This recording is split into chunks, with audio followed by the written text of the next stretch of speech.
Welcome to Slight Reliability, learning SRE one day at a time. I'm Stephen Townshend. Welcome back to Slight Reliability. I'm Stephen Townshend, and this is the show where we uncover the mysteries of SRE and observability one week at a time. Today's the last episode for 2022, and today we're talking about New Year's resolutions. In particular, resolutions about observability. And here today to help me with my New Year's resolution is Henrik, who is a cloud native advocate at Dynatrace. He is also the host of the YouTube show, Is It Observable? And the co-host of the PerfBias podcast. Welcome, Henrik. How are you going today? Very, very good. Very honored to be here. And it's been a while and I didn't have a chance to chat with you. So that's awesome, to be honest. Yeah. Henrik and I have known each other for quite a long time. We have met in a Scottish castle in the ski slopes of Chamonix in France and the island of Santorini in Greece. And but the first time I met you was in New Zealand. It was in Wellington. In Wellington, exactly. That's right. I remember. In my introduction, is there anything I missed or anything you want to introduce yourself about? Just maybe to add to your introduction is that prior to being involved in observability space, I've been similar to you, Stephen. I've been working in the performance engineering space, and I think coming from the performance engineering space, usually I don't know why. Maybe we've been some frustrating of being implementing monitoring and stuff to be able to get the data to be able to take decisions. But usually jumping to observability is like a natural journey for us. So I think that's a great background. So for those who's performance engineers and you want interesting to be observability, I think it could be a nice transition if you're looking for a transition for sure. But yeah, performance is still in my heart, and I love what I'm doing and discovering tons of technology. With the YouTube channel Is It Observable, is a great excuse to learn things for sure. Awesome. So I thought today we would break up our conversation into two halves. The first half, I thought we could talk about things we would like to see happen in the industry in 2023 around the world of observability.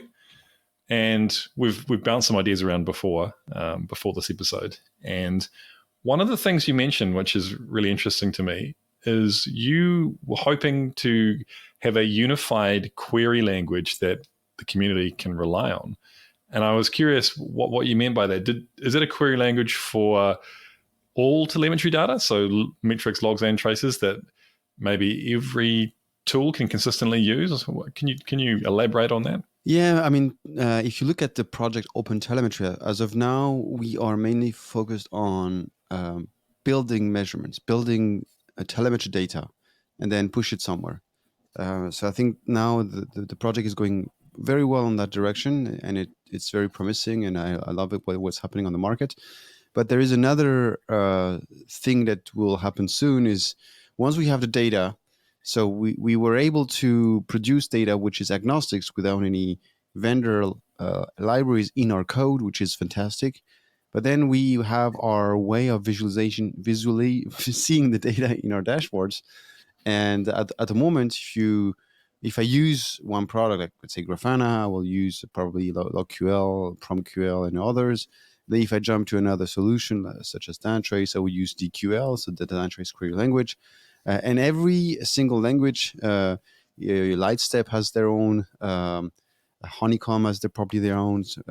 But the problem is that from a user perspective, if I thought about, okay, I need to do some analytics about a given situation where I only look at specific traces consuming that amount of CPU, and I want to have the logs with it, then I build the query language with one of the product. But then once I transition, or if I have other teams in my organization using other solutions, I need to translate that query to the other language.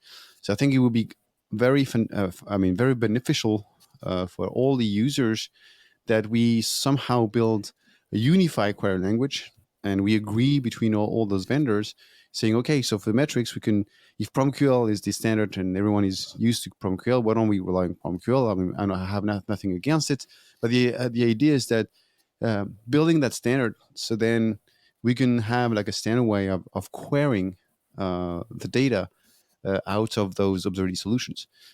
If you like SQL, I mean SQL, there are some specific differences depending on the database, but the SQL language is usually the same. So it's easy to query from one database to the others. And I was thinking, let's do the same thing for observability signals as well. I'm not that close to the OpenTelemetry project yet. It's something I want to get involved in. Is there any talk about building a unified language, or is this something that you've just thought about? So no, the topic has brought up during we had a local event, community event organized in KubeCon, side of KubeCon in Detroit, called the Hotel Unplugged, organized by the various vendors of the industry, so Honeycomb, Lightstep, Dynatrace, New Relic, and the others. And during this discussion, that topic was mentioned, and the project. I thought the answer of the project was pretty smart, saying this way of querying is not out of the standard, because OpenTelemetry is the standard of how to produce metrics. So it could be under the umbrella of OpenTelemetry, but it's basically getting a bit out of the scope of the standard. So I think it should be a separate project where people can contribute and build a specification in the future, for sure. I think it's a great idea. I mean, it makes a lot of sense to me. I think that having to learn lots of different query languages is one of the obstacles for getting engineers who aren't observability people interested in wanting to do observability and make use of it. So if that could happen, I'd be all for it. And the other thing is, observability is becoming crucial for not only production, because where we were thinking of traditional monitoring, it was mainly, or APM was mainly used in the production world, and with observability now, it's becoming a core component of our entire project lifecycle process. We need it for testing, we need it for development, we need it for, of course, production. There is so many use cases when we are going through the journey of building our component, where we need observability data to be more efficient in the way we're testing, in the way more efficient on making decisions or understanding few things around usage of our system. So if it's a central component which is crucial, and we want to make it adopted heavily so everyone can deliver reliable and good software for our users, then let's make that standard happening. One of the things I've been thinking about for next year is that I am of the belief that teams should have as much autonomy as possible to pick the tools that meet their unique needs. But that is in direct conflict with organizations trying to get consistency. And you end up with data being spread all over the organization from different teams and different kinds of data in different places. And that makes it harder to get the full picture of what's really going on and to build connections between things. And I'm seeing two trends. One of them is to create, and I know Dynatrace are doing this, building essentially like an observability data lake. That's one way of doing things. Another one that we're investigating at Squared Up is we call it a data mesh. So essentially having a layer that sits on top of all of these other tools and repositories of data and sort of live streams the data into the same place so you can compare it and look at it together. So I would like to see more of that in the industry. Like maybe not necessarily that specific technology, but saying there are lots of teams in an organization. They all have their data in different tools. That makes it hard to consolidate. How can we solve that problem, but still leave them the autonomy? Do you think that cultural thing of giving teams autonomy to choose their own tooling is important, or is it better to just consolidate and everyone uses the same tooling? I think it really depends of the teams. But from my perspective, if you want to be able to take advantage of the data, you need to be able to connect those dots together. If you have one, I don't know, let's take an example of the telemetry signals, but if you have, I see a lot of organizations say, I'm setting logs here, I'm setting the metrics here, and then I got the traces here. And then you say, okay, that's fantastic. It's great. You're putting in place observability, but how do you basically troubleshoot? How do you correlate that? And then you realize that people search on one end, and then they got an idea, and then they take the idea, they go to the other systems, they search on the other systems, and And then I say, wow, that seems very complicated and that could be more efficient. So I think people can choose their own visualization tool of their choice for sure, but to take out the best out of the data that we have in our environments, we need to have it indexed and correlated in one single data lake or data mesh, we can say it. But then, depending on the user, maybe they say, I prefer this type of visualizations. Feel free to use your solutions. But having all the data connected with the right context, I think it's one of the most important part of taking advantage of observability, especially if you have made the move of implementing observability in your environments. Yeah, I think it was on Call Me Maybe, the podcast. There was one of the guests was talking about setting up a OpenTelemetry collector metrics gateway. So basically, anyone could use anything they wanted, but they had to fire all their metrics off to this gateway, and then it would store it somewhere which everyone could share and look at that data, and it will correlate it together. Maybe that's a sort of pattern that will be used more in the future. Yeah, and if you even look at the open source movement, I mean, OpenSearch, which is the open source version of Elasticsearch, started by Amazon a few years back, and now it's a major project from CNCF. But open source search, is able to support all those the various signals. You don't have to use, I need to use Prometheus to store my data here, to store my metrics here, and then I need to use, I don't know, Kafka or Elasticsearch for my logs, and no, OpenSearch is able to ingest those three, at least those three signals. For the rest, we'll see in the future. But I think that's a good step.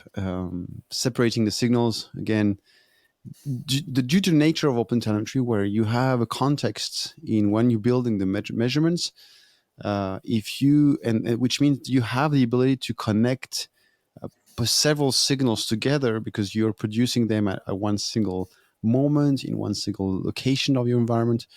So if you produce it in a smart way and then suddenly you split it in different locations to store it, then you're losing all the value and the power of what you have implemented in your code. So I think that's very important to make it connected and send it to one location where you can take benefit of the data for sure.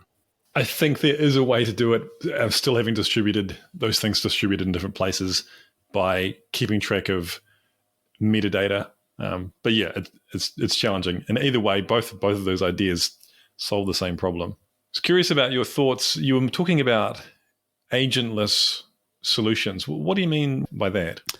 I mean, agentless for me is non-vendor agents in the environment. For next year, I hope, maybe not this year, but maybe in the near future, once most of the OpenTelemetry signals are supported. So next year is going to be logs and profiling should be on the way. I don't know if it's going to be in 23 or 24. But once we have all of signals together, produced in a standard format where I have a library which is a standard, which is not related to any vendor. So I can add that library in my code now.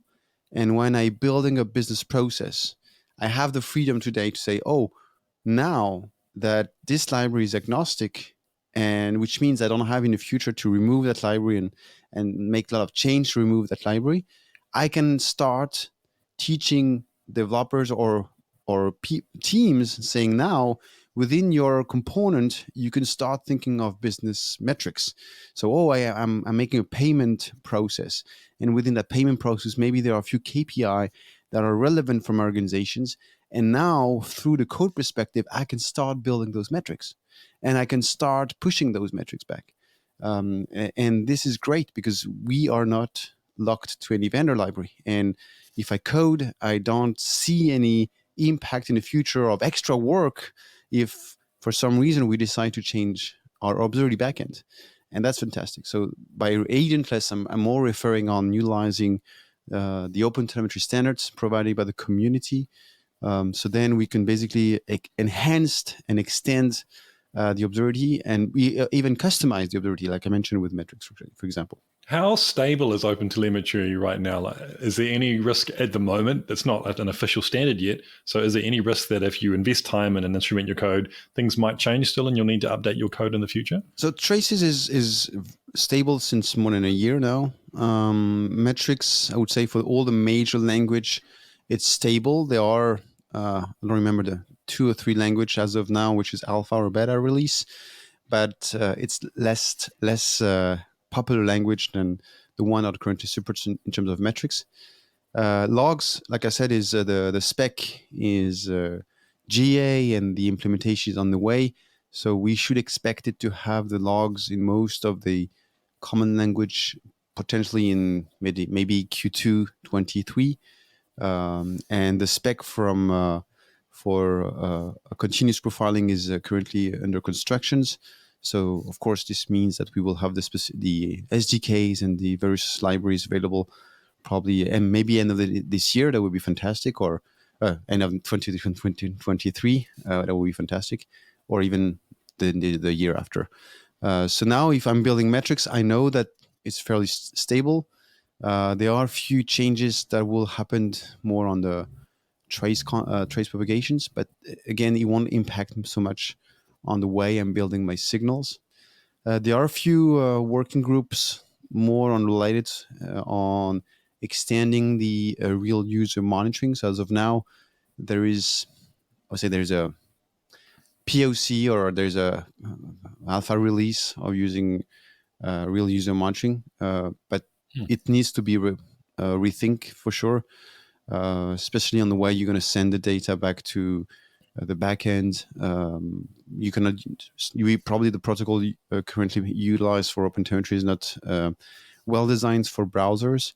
So there are a few working groups, and I think now, if you look in the near future, for a year from now, it's going to be even better. And so, which means I'm pretty confident that in 24 or 25, it's going to be heavily utilized and adopted. Adopted. So, and for anyone who doesn't know what real user monitoring is, we're talking about monitoring that runs inside the web browser and is sort of capturing metrics about what customers are actually doing in their browser, how long things are taking, JavaScript execution, all kinds of stuff, what browser they're using, where they are in the world, that kind of information. So, yeah, really helpful. Something I'm quite interested in for next year is that it depends where you go, but a lot of the time we talk about observability from a technical point of view as a thing that we can use to, it's standardizing things and making it easier for everyone. But a lot of the focus from my perspective is it's about the technical detail of like resolving incidents and seeing behavior and getting down to the, resolving incidents faster, finding bottlenecks faster, that kind of thing. I still think there's more room in the industry to focus more on business outcomes and customer behavior and observability. So that's something I'm just going to keep promoting. I'd like to see more of that, to say, you know what, actually the most important thing I think in observability is to be able to answer the question, can the customers use the service? And are they having the experience that I want them to have? And if we can't answer that question, then everything else is sort of a moot point. And a lot of the time, I've seen in other organizations diving into the technical stuff first and setting up all this technical monitoring, but not being able to answer that question. And I think that's backwards. Have you had that experience or seen that kind of thing before? Yeah, I mean, I met a customer 2 weeks back, sorry. And we said that they changed the way they design or the way they are building the backlog based on users. So every features or every decisions they're making internally is going to be always driven by customers and users. And I thought that was very clever. And you mentioned that we do a lot of technical metrics or way of thinking, and that's true, especially in the observability world. We first think of availability, performance, latency, and so that's why we often build those SLOs, which are mainly technical to measure how are reliable our environments. But that's true that we have users in front of that. And you can, there's a concept that has been introduced, I don't remember, a couple of, maybe a year from now, or even more, by a colleague at Dynatrace, and that we need also to consider the business part of the picture. So building also a business level objectives, so BLOs. So collecting indicators that are business related. So if I don't know, if I'm on e-commerce websites, I probably have some numbers to track, the conversion rates, the number of people going to the funnel, marketing related. So maybe also I want to keep track on those and build a specific objective of that, and be alerted when I don't reach the target. And I think it's important. And we mentioned real user monitoring. I think we need to figure out what's our user doing. It's a proactive way of seeing our users and taking decisions before they start to be frustrated. So I think that's a great way of doing through the using the data that we collect through real user monitoring for sure. But yeah, I think it's very important to combine the technical side of the picture to make sure that what we have in our data centers is working, but also do our user are in fact happy of what we deliver to them. So that's also something that we need to keep track. One of the other things you were mentioning is you're hoping to see, and I don't know anything about this, something about controlling or orchestrating the OpenTelemetry fleet. Can you elaborate on that? So there is a protocol that is been available on the GitHub repo of OpenTelemetry called OPAMP. So the repo is OPAMP specifications. So the specification has been finalized and agreed. The main objective of OPAMP is basically managing an OpenTelemetry fleet. So there's a notion of OpenTelemetry fleet, but you can do more than that. It's a client-server protocol that describes several specific way of interacting between a client and a server. A client will be considered like an agent. And so what type of agent do we have? So we have basically every component that needs configuration and that has the OPM client could be configurable. So what are the components that we can configure? So if you look at the OpenTelemetry world, there are a few components that requires configuration. So the collector. So the collector is the main configuration is the pipeline. So when we load the collector, we have a pipeline that is being loaded and it runs the pipeline. So if I need to do a change on the pipeline as of now, we need to stop the collector, reload the config, and then we are good to go. So this, first of all, managing a collector is a critical and difficult exercise, especially if you have thousands of collectors in your environment. Doing for one, that's fair enough. But if you have thousands of them, then you don't want to go connect on each individual collectors. Even by doing a script, doing this, it's a nightmare. The second thing is the OpenTelemetry SDK. So every component instrumented by OpenTelemetry has an SDK, and that SDK has few parameters like the sampler, the batch processors. There are a couple of things that will change the behavior of the SDK and the way you're going to collect data, and having an options to basically being able to connect to that SDK and that client and say, hey, now change the sampling. So then we have more data coming back. That will be just fantastic. So the main idea of the OPAMP is basically managing this, having a server controlling thousands of agents connected. And then from the server perspective, you could say, oh, I have a new settings and I want to roll out. And so you will reach out to all the agents connected, update the settings. So that's one use case. The second use case is about grabbing telemetry data. So because of those components are becoming critical for the value of our observability, then we need to make sure that those components are healthy. So part of the OPAMP, it's also having a channel to collect telemetry data, see how the data is processed within those pipelines, and so on. So I think that's a fantastic project. I'm very excited about it because if you have been building OpenTelemetry collector pipeline, you have to play with the logs, and it's like doing a log ingest pipeline where you have to do a change, look at the logs output, do a change. It's just so time consuming. So having at least a protocol that will in the future ease and simplify this journey, that's just fantastic. It's not quite as complex as what you're talking about, not the same thing, but I remember just working with like one Prometheus instance, and every time we wanted to add in additional scrape different endpoints, we had to like restart Prometheus, and it's like, it's so frustrating. I wish there was a way to do this on the fly. So yeah, I can see how valuable that would be if you had thousands of OpenTelemetry collectors spread around the organization. Yeah. In fact, there is one project as of now, which is open source, that use this new version of the OPM protocol. So the Open protocol is only been built in Go language, and the only component in OpenTelemetry, the main component that runs on Go language in OpenTelemetry is the collector.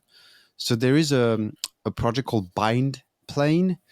So BindPlane is so it's a specific collector version, but you have a web UI where the collector register through OPAMP to the BindPlane server in the web UI, and then from there you can, instead of building your collector pipeline with a YAML, it's not a YAML, it's a text format. You have boxes. So I'm going to add our sources. So I'm going to use OpenTelemetry as a source. I'm going to use Prometheus, and then as a destination, I'm going to use Dynatrace, for example, or logs. And then you click on the box, you click on the processors, and then once you made a change, it pushed directly the new pipeline to the various collectors connected, and then you can see the data in the diagram. You see the flow of data.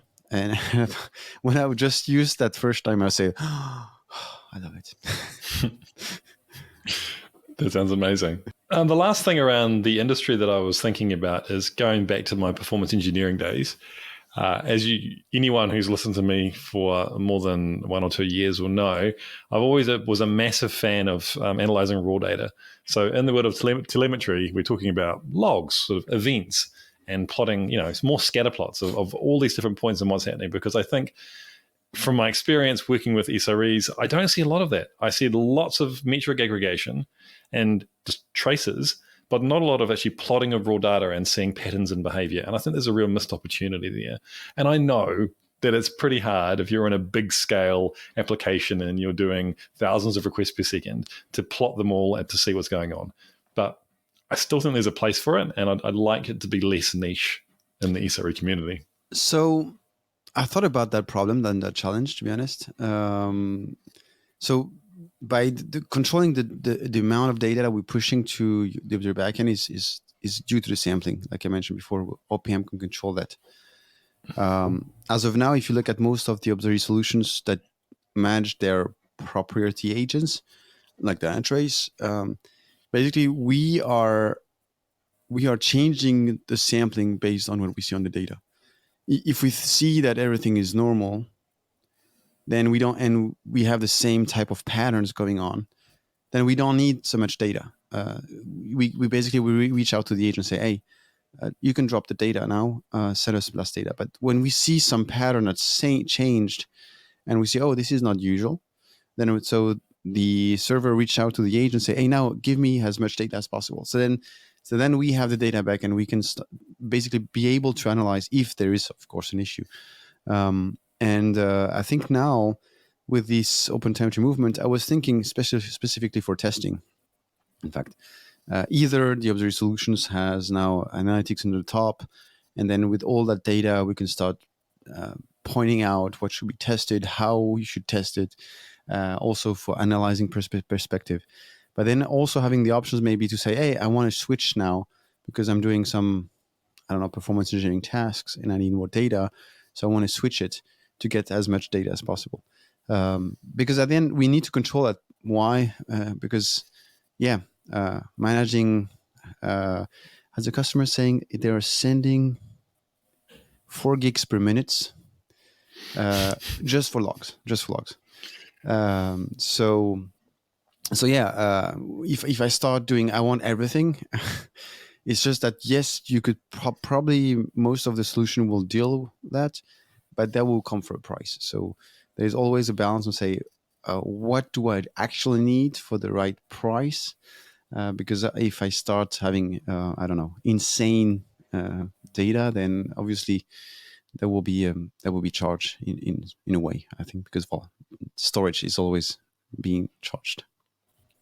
Yes, I agree. I'm still going to keep my hope alive for more scatterplots and raw data in the future, but I completely understand the reason why we don't do it on a regular basis.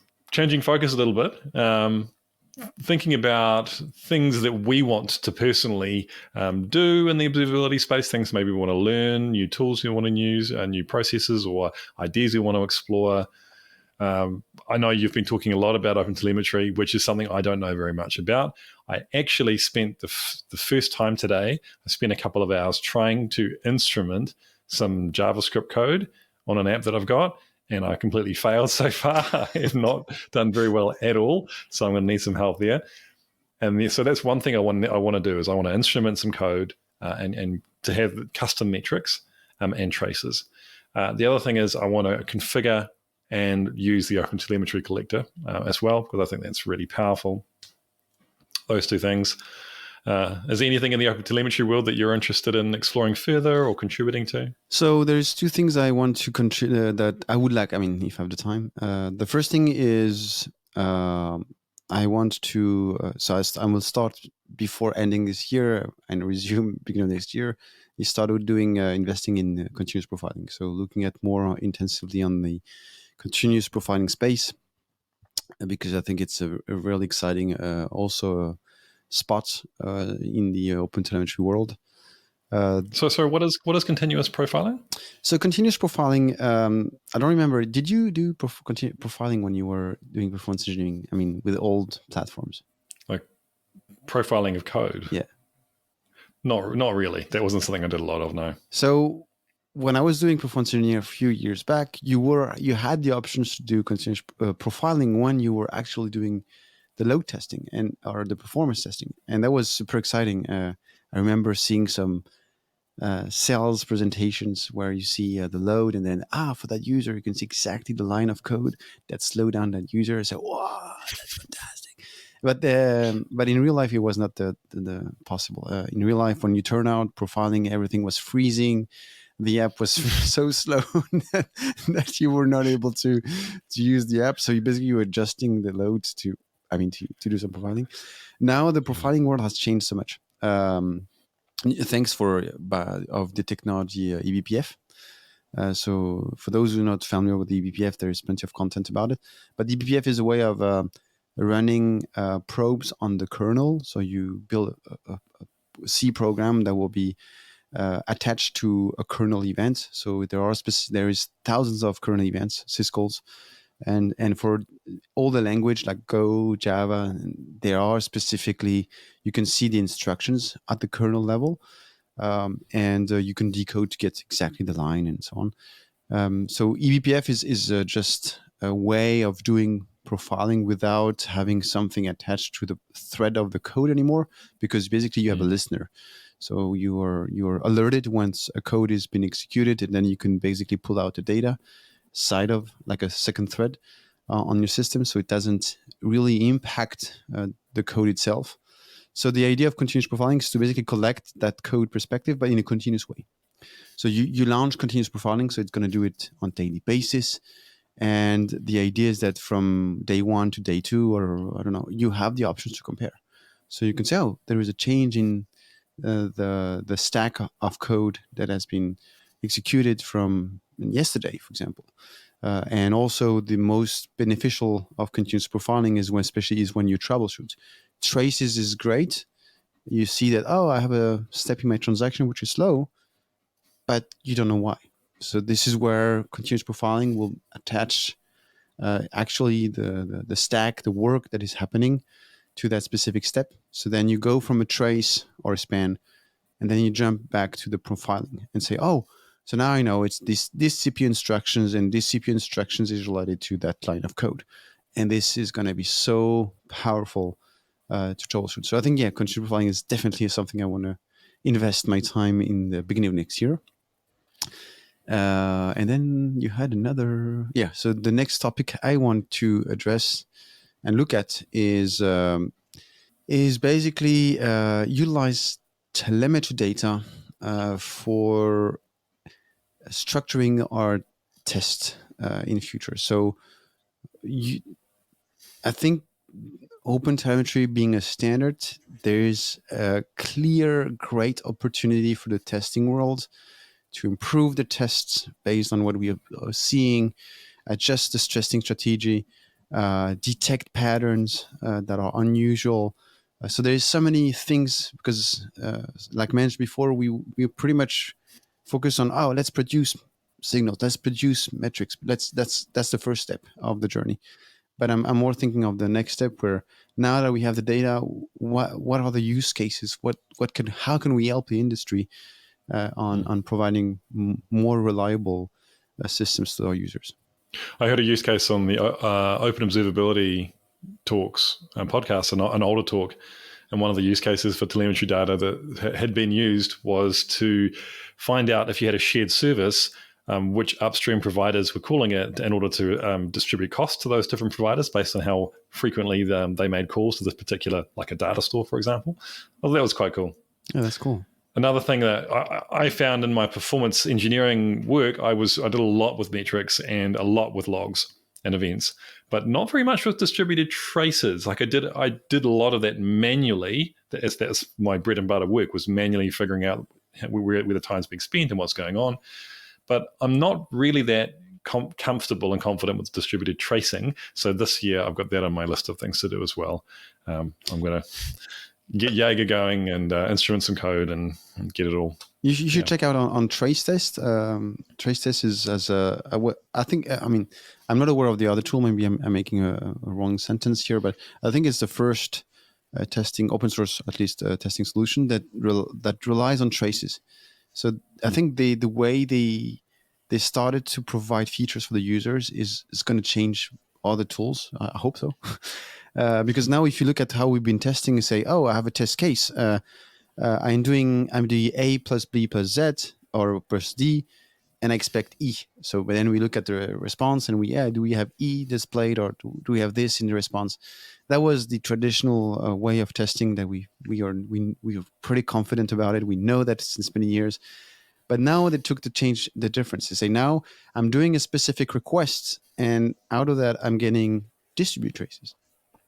So I can do the check on the response, but I can also check, do I have 3 calls to my database like expected? Do I have all the various components of the backend responding? Is the payment services responding with this specific code in less than 10 milliseconds? So instead of just checking the surface of your app, you start to look at everything that is underneath the response.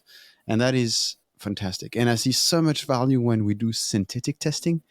You can do a test that checks every 5 minutes, and that test is going to actually check that all my dependency, my backend is responding in a decent response time. And I thought that is fantastic. And I see so much value in that we can implement for testing.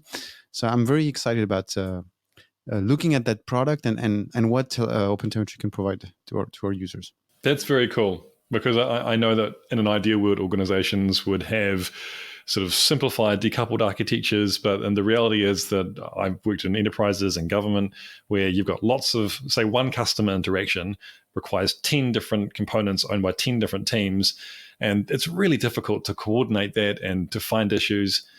Being able to have those traces as part of your testing would be super helpful, because then not only did the customer get the expected result that we wanted for this test, but we can also see that these other 3 things we expected to happen also happen in the background. I think that's really cool. Yeah, I agree. I mean, it's just going to be increase the level of our actual tests, and that is very exciting. And I see it this is just an example for just standard testing, but they are doing integration with Cypress and they want to do it with Selenium. So, it's gonna. I'm pretty sure that we should expect lots of in progress due to OpenTelemetry, in specifically in the testing areas for sure. One other thing for next year is that I'm going to be working as an SRE internally at SquaredUp. So SquaredUp it's a cloud dashboarding visualization observability product. It's built completely in serverless and Lambda and AWS. So my big thing is, well, how do you operate serverless? Like, how do you observe serverless? So that's something that I want to learn about. What's different between observing something that's running in containers or on servers. I'm curious to find out what that is, and of course share whatever I learn along the way. Have you had much experience with serverless observability before? It depends on the technology, but for a few of our, if you look at the Dynatrace main cloud partners, so Amazon, GCP, and Azure, we have an options to inject our agents in those when the serverless starts.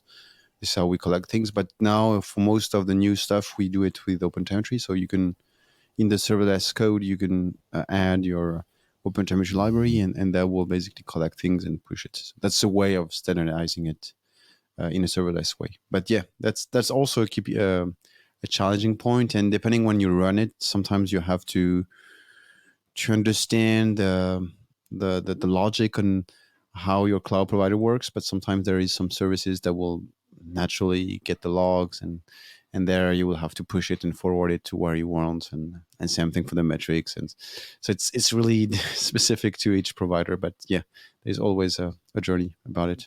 Was there any other New Year's resolutions you had, things you wanted to learn or explore? So it's more about it's more for next year what I want to do. Not exploring, but it's more what I want to achieve next year. Is on the Is It Observable channel. I started to do some live stream with Observable Lightning Talks. That was my first stuff, and I'm going to do it every quarter. And I have another format that I wanted to launch in December, and I say, if it doesn't make sense to launch it in December, I will postpone it to next year. I want to basically help the community getting started in OpenTelemetry. So you can find examples of code on the OpenTelemetry.io. But I thought, hey, why don't we produce episodes where we take a specific language and a specific signal. So today we're going to cover, let's say, Python in traces, and then I don't consider myself like a developer, so I will have actually a real guest with a real developer. And he will basically do the live instrumentation. So the idea is to do lively, maybe in 5-10 minutes, to show actually the steps that you need to achieve in the code. And then, of course, be live means that we take questions from the live audience if people are having issues with this. So we can answer those questions if we have the answers, for sure. And of course, it's going to be a monthly based live stream. So 1 month is going to be Python, the other one is going to be Node.js. So my intention is to cover all the language one by one. So for, like I say, one signal, one language. So then it means that I can run that during, I don't know, months, lots of months to cover all metrics, logs, and so on. I was going to say, if you could do that for Node.js and metrics by tomorrow, that'd be great, because then I could follow through and instrument my code correctly. I was going to start with probably Node.js, but by tracing first, because traces is the most use case that people use. But yes, metrics is going to be done afterward for sure. But yeah, I will keep you posted for sure on this. I guess we're almost at the end of the episode. Is there got any plans for the holidays? Anything exciting happening? I will first take some days off, because I think I just want to spend time, a valuable time with the family. And last year, the family came back to my place, all my sisters and my mother and so on. And this year we are moving, so it's going to be an excuse to see them, see Paris again, and enjoy the kids, playing board games, doing some sports, eating, drinking, but not too much, being respectful for the body. But yeah, just enjoy. Yeah.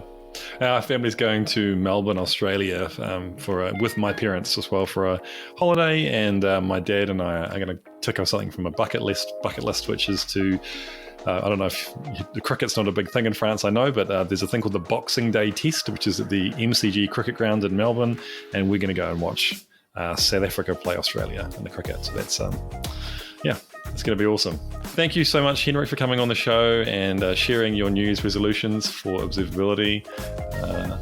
And to everyone out there who is going to be on call over the Christmas and New Year's period, I hope that you don't have any major incidents, or if you do, that's not too stressful. I know that in New Zealand, we, rather than having Black Friday, we have Boxing Day sales, and it's the biggest retail day by far of the year. So everyone in New Zealand who's an ops or SRE engineer, good luck and all the best. And I'll be back next year around about January the 10th with a new season, a new episode. Thanks once again, and I'll see you next time. Thanks.